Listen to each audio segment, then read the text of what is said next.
Alors nous sommes ici à Préventica pour faire passer le message du risque exceptionnel. Si vous voulez, tous les directeurs de sécurité et sûreté s'intéressent principalement aux risques quotidiens. Nous, notre domaine d'action, c'est la préparation des organisations aux situations d'exception.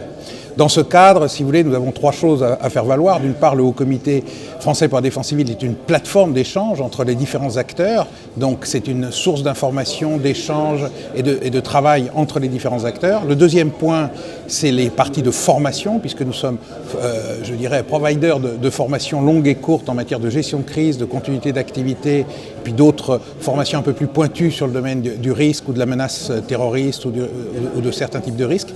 Et puis enfin, troisièmement, c'est faire valoir les exercices, car dans notre pays, on a un grand besoin d'entraînement et d'exercice. C'est une pratique qui est moins courante en France qu'elle l'est dans les pays anglo-saxons. Et donc, nous venons montrer un petit peu comment on organise les exercices, qu'est-ce que c'est qu'un exercice, quelles sont les différentes phases pour passer de l'entraînement à la validation et à la certification, je dirais, des personnes et des organisations face aux risques et menaces majeures et aux situations d'exception et donc à la gestion de crise. Alors, il y a deux aspects. Il y a d'une part les gens qui sont fournisseurs de systèmes et là, je dirais, il y a tout un champ dans les outils d'aide à la gestion de crise qui est encore nouveau en France et qui reste encore un marché en développement, même s'il existe déjà des choses, c'est un vrai marché en développement, surtout lié aux nouvelles technologies de l'information et de la communication. Puis d'un autre côté, il y a les utilisateurs.